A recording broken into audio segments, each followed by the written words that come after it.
आज पवित्र माघ पूर्णमी आई अवसर रे आज मत सौभाग्य प्राप्त है सन्थ कवि भीम भोईंकर समाधि पीठ स्थल को परिदर्शन करिवार। आज मत जोरंदा को एवं जावाई सौभाग्य प्राप्त होगापी जाऊँगी। एक शुभ अवसर रे आज भारत वर्ष पर एक ऐतिहासिक दिन होगापी जाऊँगी। आज देशर प्रथम अर्थमंत्री माननीय निर्मला सीतारमण जी क्रमागत भाव संसद रे रेकर्ड नवम थर पाई केंद्र बजेट उपस्थापना करिसेंती। एही बजेट एक ऐतिहासिक बजेट एवं यशस्वी प्रधानमंत्री माननीय नरेंद्र मोदी जी परिकल्पित ये बजेट अभिवृद्धिमूलक बजेट जहाँ समाजर सबु श्रेणीर सबु वर्गर लोकों पई रोजगार सृष्टि करने ये सहायक हम। यथार्थ यही बजेट को माननीय अर्थमंत्री सब बेसी फोकस कर युवा शक्ति को। यही बजेट रे समाजर प्रत्येक वर्गर कल्याण किछि ना किछि घोषणा करा जायछि। देशर भित्तिभूमि को गति देबा चलित बजेट रे रेकर्ड 12,20,000 कोटी टंकार पुंजी खर्चर प्रावधान रखा जायछि एवं एथिरे विशेष करिकि कृषि को प्राधान्य दिया जायछि। ता सहित मध्य शिल्प को मध्य प्राधान्य दिया जायछि जहाद्वारा अधिक नियुक्ति सृष्टि हेबो एवं नियुक्ति सृष्टि हेले ही देश को विश्वर तृतीय बृहत अर्थनीति सहायक हो पारिबो। आ ये बजेट रे अस्पष्टता बदल मध्य गुरुत्व को बहुत प्राधान्य दिया जायछि। युव क्षेत्र रे युवा मानकर दक्षता केमती वृद्धि हो पारिबो सेमानंको विश्वस्तरीय प्रतियोगिता रे अवदान केमती भविष्य वृद्धि हेबो।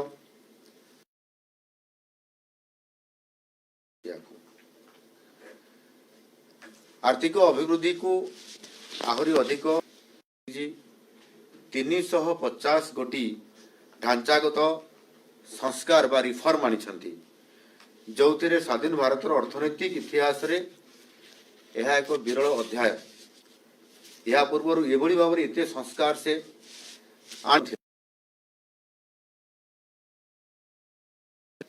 आत्म भारत करबा पई आत्मनिर्भर भारत हवा पई एवं ता सहित विकसित भारत हवा पई ये निश्चित भाव रे जो रास्ता खुला जायछि से रास्ता रे आउ टिके तेज रे माने अधिक गति रे निश्चित भाव रे हमर अर्थनीति दौड़िबो।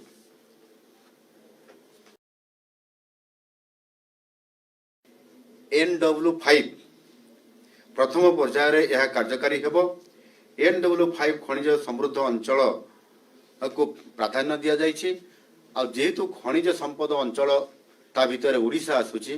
आ सेति पई स्वतंत्र भाव रे ओडिशा को प्राथमिकता दिया जायछि। एथिरे विशेष करिकरी तालचेर एवं अनुगुल अंचल को ओडिशार पारादीप एवं धामरा भली प्रमुख शिल्प एवं बंदर हब सहित संयोग करबा पई जलपथरे तार ट्रांसपोर्टिंग करबा पई जहाँ दक्ष एवं सुलभ माल परिवहन रे सहायक हबो। आपनकर प्रदूषण को मध्य रोका जाई पारिबो। रेल एवं सड़क नेटवर्क उपरे मध्य जो आमर गोटे लॉजिस्टिक रो बहुत बड़ गोटे चाप रोची ताकू मध्य ये ह्रास करिबारे बड़ प्रमुख भूमिका नेबो।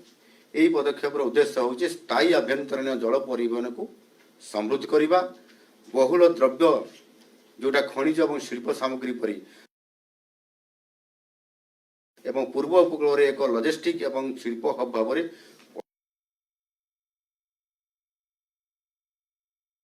एक नूतन पदक्षेप भाव में सहर अर्थनैतिक अंचल सिटी इकोनॉमिक रीजियंस सहरी परिचालित अर्थनैतिक अभिवृद्धि सुनिश्चित हब। सेथिपाई आपण देखिथे आम सरकार ओडिशा रे आसला परे आमे सहरांचल को गुरुत्व दौछु एवं सहरांचल को मान्यता देवा और से एक इकोनॉमिक रीजन करने अर्थ होची सिटी इकोनॉमिक रीजन करने अर्थ होची जे सेठी अर्थनैतिक अभिवृद्धि करने भाव तैयारी करा जिवो अर्थनैतिक कॉरिडोर करा जिवो से विभिन्न प्रतिष्ठान विभिन्न अनुष्ठान विभिन्न प्रोजेक्ट विभिन्न आधार करा जिवो जोथरे कि अधिक लोक नियोजित हेबे करिवे लोकंकर रोजगार बढ़िबो एवं एथिरे आंचलिक सहरांचल क्लस्टर गुड़िक ऑटोमेटिकली ये लाभ हेबे एवं सेति पई आमे मध्ये उत्कर्ष ओडिसा रे मध्ये जेमति फोकस करूछु जे सबु जिल्ला रे शिल्प हो शिल्पर गोटे हब करा जिवो आपनकर टेक्सटाइल पार्क करा जिवो आपनकर स्टील रो पार्क करा जिवो या को आधार करकरी जहाँ केंद्र सरकार बजेट रे स्वतंत्र स्थान देइछंती सिटी इकोनॉमिक रीजन्स यह आसंता 5 वर्ष आपनकर 5000 कोटी टंकार आवंटन माने सीआर पिछा गोटे गोटे सिटी पिछा इकोनॉमिक रीजन्स प्रति 5000 कोटी टंका आवंटन प्रस्ताव दिया जाइछि तार तो सर्विस पुंजी विनियोग किभଳି भाବରେ से सहर को उन्नति आनिबो अधिक लोक रोजगार कले अर्थनैतिक अभिवृद्धि बढ़िबो या को आधार करकरी जो करा जाइछि एवं किछि दिन पूर्वरु आम ओडिशा सरकार मध्ये घोषणा करिथिले कटक भुवनेश्वर एई सहरांचल को नेकरी गोटे कॉरिडोर पई मध्ये आमे घोषणा करिछु एहा आम पई वरदान सदृश हला ओडिशा पई एवं एथिरे स्वतंत्र भावे आमे गोटे बड़ अर्थनैतिक कॉरिडोर मध्ये पाइया पई जाउछंती परिवा पई ओडिशा कर्नाटक एवं केरल समेत राज्यर प्रमुख कइंच वर्षा बांधिबा स्थल निकटरे कइंच बजेट स्वतंत्र भाव स्थान दिया जाइछि एथिरे प्रकृति भित्तिक पर्यटन योजना परिवेश अनुकूल पर्यटन भित्तिभूमि उपरे मध्य केंद्रित करा जाइछि जोथे कि आपनकर धामरारू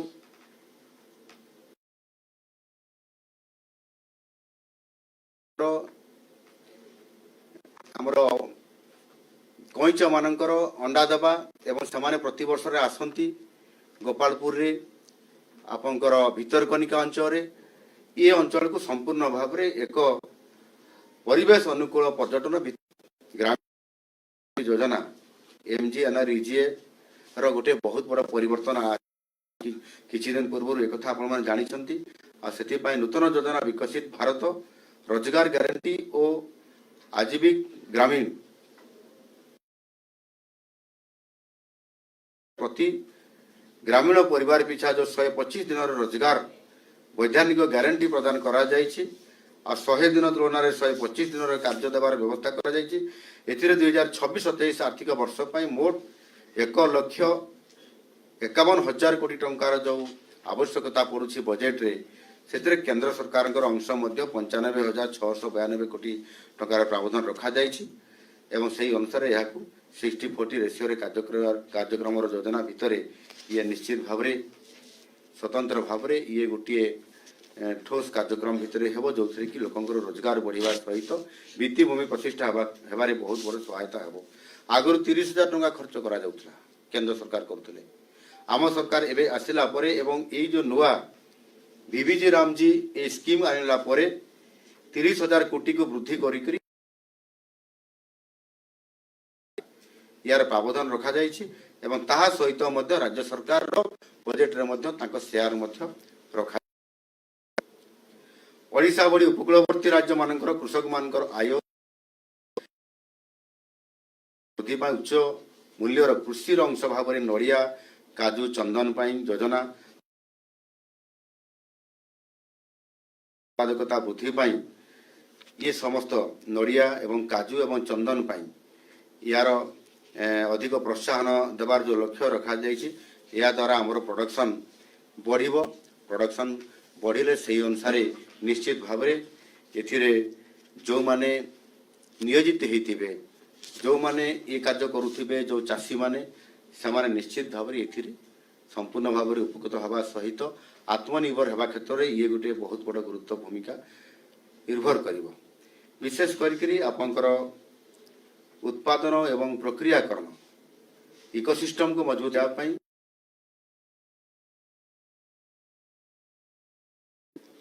अर्थ सहित रोजगार सृष्टि करिवारे बहुत ये निर्भाव निश्चित भाव में करिवो।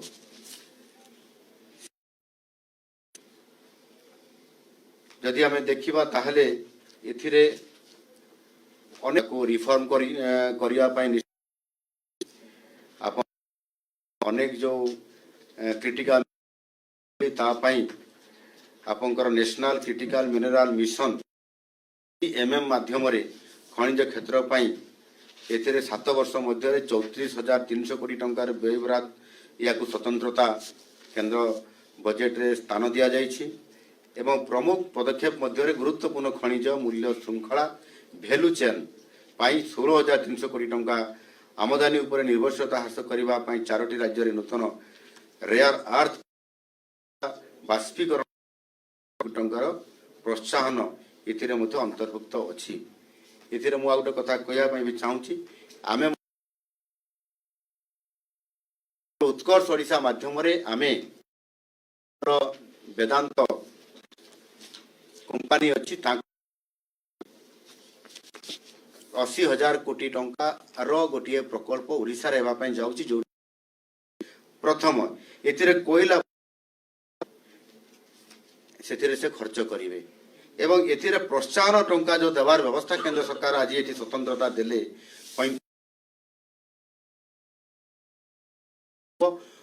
ये जो प्रोत्साहन राशि इंसेंटिव या को केंद्र सरकार भी जोगई देबे राज्य सरकार की जोगई देबे जा प्रदूषण मुक्त आपंकर कोयला बाष्पीकरण कार्यक्रम रे जो चेंज निश्चित भाव में आपंकर बड़ गुरुत्वपूर्ण भूमिका निभाउछि। एनु गोटे पटे डबल इंजिनियर सरकार राज्य सरकार जहाँ योजना करिसंती केंद्र सरकार ओडिशा अधिक लाभान्वित होउछि एवं आगामी दिन में निश्चित भाव में आमे हमर अर्थनैतिक अभिवृद्धि रोजगार को वृद्धि करिया पई शिल्पायन को आहरी आग को नबा पई आज मध्य शिल्पायन रे केंद्र सहयोग रे आमे जो स्तर देखि आज जाउ आज ओडिशा अछि आगामी दिन में आहरी आमे शक्तिशाली करबा द्वारा एवं आज ये बजेट जेभली भाव में आज अनेक क्षेत्र में आपंकर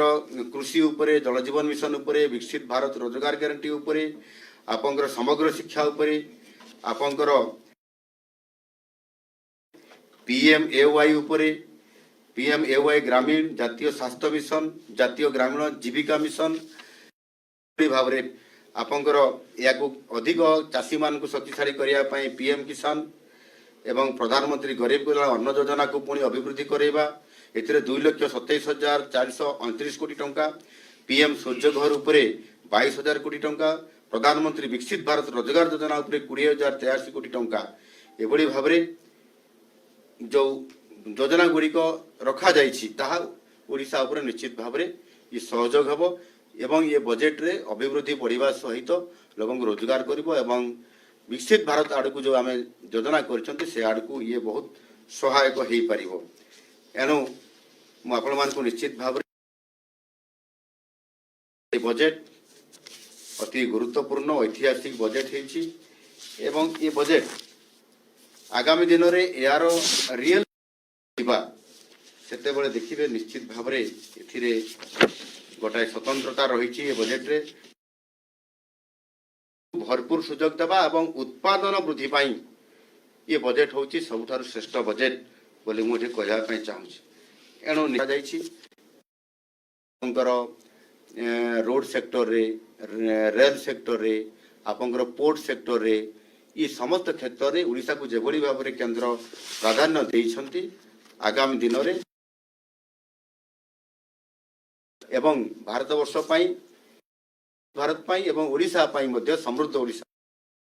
ये डबल इंजिन सरकार रे सहयोग करबा पाई ये बजेट पूर्ण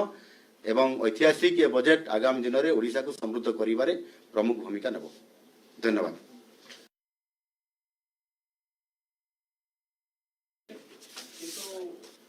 अमित शाह कहते जे बलांगीर सोनपुर खंडान जो बेसी हुए फील्ड टू फैशन बोली स्लोगान दी फील्ड टू फैशन बोली स्लोगान देथिले किंतु हमर वर्तमान गोटे भी स्पिनिंग मिल नहीं केवल 2025 संस्करण रे आम सरकार आसिला परे आमे 16टी सेक्टर को गुरुत्व दउछु।